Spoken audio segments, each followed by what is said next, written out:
Je vais lire des poèmes du recueil Lisière et d'autres poèmes parus en revue.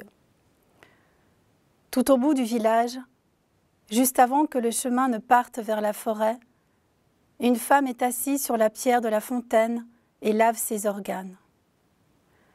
Elle prend son utérus, le plonge plusieurs fois dans le bassin, l'eau dissout chaque petit morceau de sang séché, elle le dépose sur le bord, prend ses trompes, les immerge dans la vasque plus petite, les laisse un instant, puis les retire. Elle détache ses ovaires, soigneusement les baigne. Elle prend les autres organes de son ventre et les passe sous l'eau claire. Une fois que tous sont parfaitement propres, elle les replace un à un et entre dans la forêt. Le mendiant regarde son visage dans la vitre, voit ses yeux, les ridules très fines, intermittentes, imperceptibles parfois, qui cerclent ses paupières, les rayonnent. Et soudain, elles deviennent les sillons d'une main qui a cessé de se tendre, qui recouvre le corps, le réchauffe, dessine l'anatomie d'une douleur exposée à la nuit, à la tendresse du feu.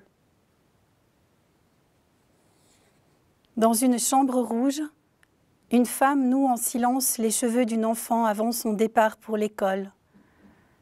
Elle tresse dans ses cheveux sa tendresse, tout ce qu'elle ne peut dire.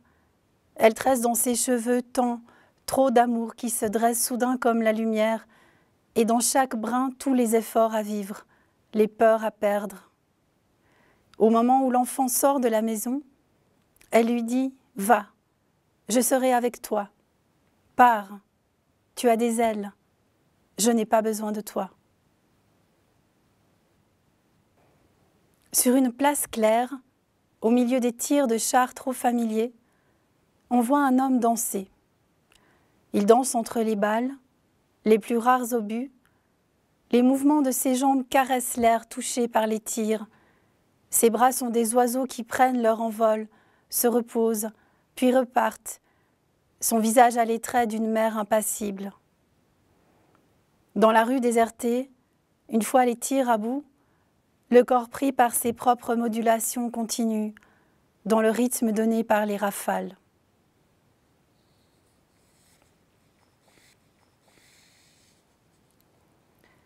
Quand la tente est tombée, les jours passent. On les sent à peine glisser. On ne sait plus si l'oiseau qui crie parfois la nuit, comme un égorgé, a crié la nuit dernière ou il y a une semaine, un mois. On ne sait plus si on a passé ici un été ou toute une vie. On se dit qu'il vaut mieux qu'il en soit ainsi, mieux que l'attente qui rend chaque minute dense, épaisse comme un tronc de micocoulier. On se dit qu'il vaut mieux cet écoulement que l'arrêt, la suspension du souffle, puisque de toute façon la rencontre viendra, à son heure, en son lieu, et que les blés continueront à mûrir, les arbres à être nommés. Elle s'enveloppe de son amour comme d'un drap de lin épais et solide qui la réchauffe, comme d'une plage de soie où les pas se réparent, d'une averse qui éveille la dernière cellule des plus petits os, comme d'une nuit, comme du galop des chevaux venant du haut de la rue, comme d'un livre à peine commencé, un silence ouvert, une photographie blanche.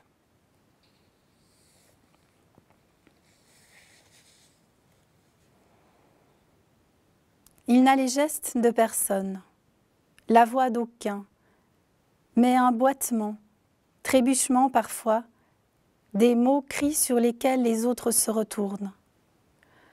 Elle l'accueille pourtant comme sa clarté, et dans le secret de leur éveil, de leur événement dans ce comble brisé, seule sa main sait défaire ses orages, dénouer le corps blond, corneux d'un arbre aux branches fines, qui peu à peu, sous la peau, se déploie. Sa main trace une douceur aveugle entre chacun de ses cheveux, braiement fondus dans une grâce sourde, délie les espaces creusés par le passage d'une douleur à l'autre. Et bientôt, sous sa main, l'écoulement d'une joie limpide.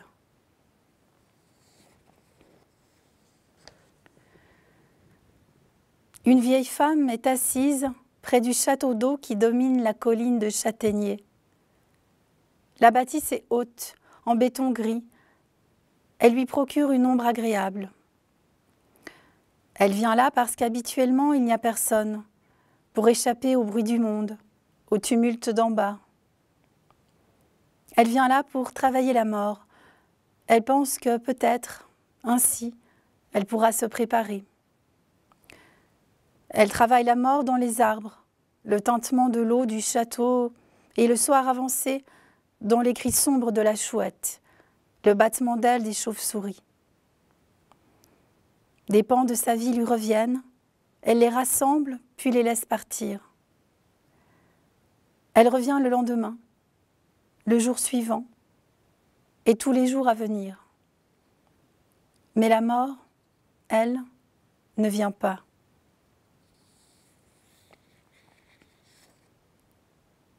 Les étourneaux par centaines dessinent des lambeaux rapides dans le ciel. Architecture des oiseaux qui fondent dans le feuillage jaunissant du platane, crépitent, en un instant se taisent. D'en bas, on peut percevoir les taches blanches piquées sur le plumage pétrole, mais on ne peut savoir quelle sera, demain, un autre jour, la destination de leur haut vol en migration.